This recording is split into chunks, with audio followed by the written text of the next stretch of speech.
അധ്യായം 32. റൂബന്റെയും ഗാദിന്റെയും സന്തതികൾക്ക് വളരെയേറെ ആടുമാടുകളുണ്ടായിരുന്നു. Jazer, Gilead എന്നീ ദേശങ്ങൾ നല്ല മേച്ചിൽ സ്ഥലമാണെന്ന് അവർ കണ്ടു. അതിനാൽ അവർ മോശയോടും പുരോഹിതനായ എലെയാസറിനോടും സമൂഹത്തിലെ നേതാക്കളോടും പറഞ്ഞു, അത്താരോത്ത്, Dibon, Jazer, Nimrah, Heshbon, എലെയാലെ, സെബാം, Nebo, Bayern എന്നിങ്ങനെ കർത്താവ് ഇസ്രായേൽ സമൂഹത്തിന്റെ മുമ്പാകെ കീഴടക്കിയ ദേശം മേച്ചിസ്ഥലമാണ്. ഈ ദാസർക്ക് ആടുമാടുകൾ ഉണ്ട് താനും. ഞങ്ങളിൽ സംപ്രീതനെങ്കിൽ ഈ പ്രദേശം ഞങ്ങൾക്ക് അവകാശമായി തന്നാലും ഞങ്ങളെ ജോർദാന്റെ മറുകരയിലേക്ക് കൊണ്ടുപോകരുതേ. മോശ ഗാദിന്റെയും റൂബന്റെയും സന്തതികളോട് പറഞ്ഞു, സഹോദരന്മാർ യുദ്ധത്തിന് പോകുമ്പോൾ നിങ്ങൾ ഇവിടെ ഇരിക്കുകയോ? കർത്താവ് ഇസ്രായേൽ ജനത്തിന് നൽകിയിരിക്കുന്ന നാട്ടിൽ കടക്കുന്നതിൽ നിങ്ങൾ അവരെ നിരുത്സാഹരാക്കുന്നതെന്തുകൊണ്ട്? നാടുറ്റുനോക്കാൻ കാദഷ് ബർണയായിൽ നിന്ന് നിങ്ങളുടെ പിതാക്കന്മാരെ ഞാൻ അയച്ചപ്പോൾ അവരും ഇപ്രകാരം തന്നെ ചെയ്തു. അവർ എഷ്കോൾ താഴ്വരയോളം ചെന്ന് നാട് കണ്ടതിന് ശേഷം കർത്താവ് ഇസ്രായേൽ ജനത്തിന് നൽകിയിരുന്ന നാട്ടിലേക്ക് പോകുന്നതിൽ അവരെ നിരുത്സാഹരാക്കി. അന്ന് കർത്താവിന്റെ കോപം ജ്വലിച്ചു. അവിടുന്ന് ശപഥപൂർവം അരുളി ചെയ്തു, ഈജിപ്തിൽ നിന്ന് പുറപ്പെട്ടവരിൽ 20 അതിനു മേലും വയസ്സുള്ളവരിൽ ആരും അബ്രാഹത്തിനും ഇസഹാക്കിനും യാക്കോബിനും ഞാൻ വാഗ്ദാനം ചെയ്ത ഭൂമി കാണുകയില്ല. എന്തുകൊണ്ടെന്നാൽ അവർ എന്നെ പൂർണ്ണമായി അനുസരിച്ചില്ല. എന്നാൽ കെനീസിയക്കാരനായ യഫൂന്നയുടെ മകൻ കാലബും നൂനിന്റെ മകൻ ജോഷ്വയും അവിടെ പ്രവേശിക്കും. കാരണം അവർ കർത്താവിനെ പൂർണ്ണമായും അനുസരിച്ചു.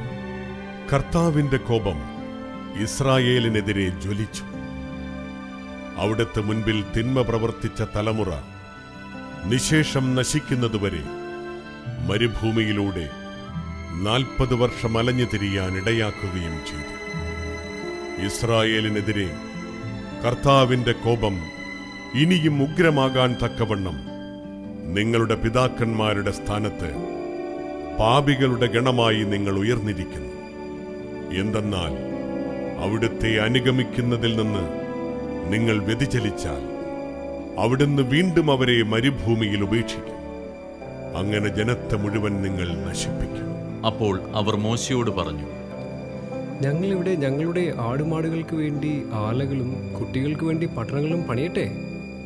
എന്നാൽ ഇസ്രായേൽ ജനത്തെ ലക്ഷ്യത്തിലെത്തിക്കുന്നതുവരെ ഞങ്ങൾ ആയുധമേന്തി യുദ്ധത്തിനൊരുങ്ങി അവർക്ക് മുമ്പേ പോകാം.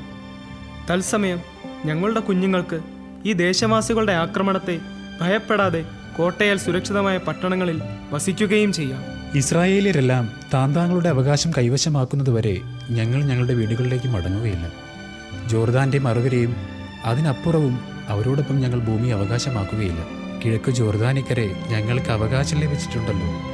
മോശ പറഞ്ഞു, കർത്താവിന്റെ മുൻപിൽ യുദ്ധത്തിന് പോകാൻ ആയുധവും അണിഞ്ഞ് അവിടുന്ന് ശത്രുക്കളെയെല്ലാം ഓടിച്ച് ദേശം കീഴടക്കുന്നതുവരെ നിങ്ങളിൽ യുദ്ധശേഷിയുള്ളവരെല്ലാം അവിടുത്തെ മുൻപിൽ ജോർദാന്റെ മറുകരയിലേക്ക് പോകുമെങ്കിൽ ദേശം കർത്താവിന്റെ മുൻപിൽ കീഴടങ്ങിക്കഴിയുമ്പോൾ നിങ്ങൾക്ക് മടങ്ങിപ്പോകാം. അപ്പോൾ നിങ്ങൾ കർത്താവിന്റെയും ഇസ്രായേലിന്റെയും മുൻപിൽ കുറ്റമില്ലാത്തവരായിരിക്കും.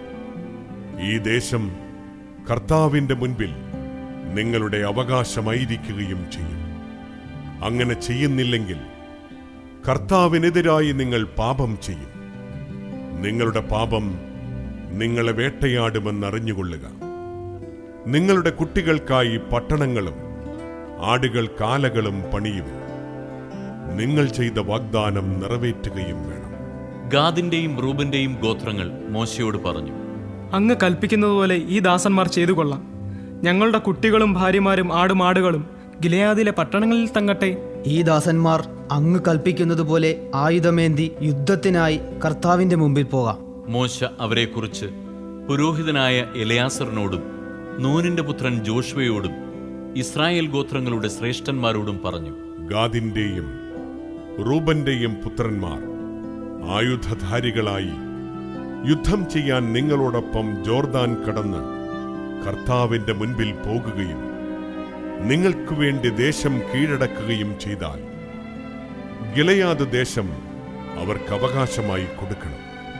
എന്നാൽ അവർ നിങ്ങളോടൊപ്പം യുദ്ധസന്നദ്ധരായി വരുന്നില്ലെങ്കിൽ കാനാൻ ദേശത്ത് നിങ്ങളുടെ ഇടയിലായിരിക്കട്ടെ അവർക്ക് അവകാശം.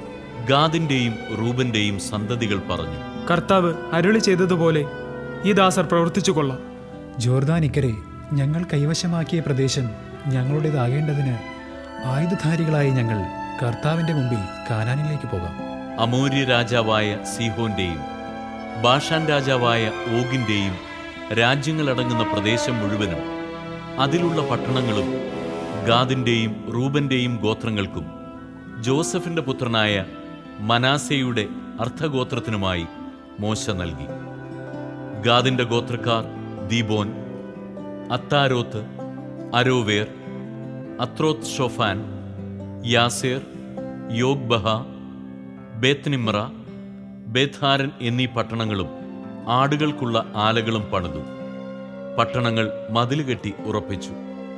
റൂബന്റെ ഗോത്രക്കാർ ഹെഷ്ബോൺ, എലയാലെ, കിരിയാത്തായിം, പിന്നീട് പേരുമാറ്റിയ നെബോ, ബാൽമയോൺ എന്നീ പട്ടണങ്ങളും സിപ്മ പട്ടണവും പണിതു. അവർ പണിത പട്ടണങ്ങൾക്ക് വേറെ പേരുകൾ നൽകി. മനാസയുടെ മകനായ മാഖീറിന്റെ പുത്രന്മാർ ഗിലെയാദ് കീഴടക്കി അവിടെയുണ്ടായിരുന്ന അമോര്യരെ ഓടിച്ചു കളഞ്ഞു. മനാസയുടെ മകനായ മാഖീറിന് മോശ ഗിലെയാദ് കൊടുത്തു. അവൻ അവിടെ താമസിച്ചു. മനാസയുടെ പുത്രൻ യായീർ പിടിച്ചടക്കിയ ഗിലെയാദ് ഗ്രാമങ്ങൾക്ക് ഹൗവോത്ത് യായീർ എന്ന് അവൻ പേരിട്ടു. കെനാത്തും അതിൻ്റെ ഗ്രാമങ്ങളും നോബഹ് പിടിച്ചടക്കി. അവൻ തൻ്റെ പേരനുസരിച്ച് അതിനെ നോബഹ് എന്ന് വിളിച്ചു.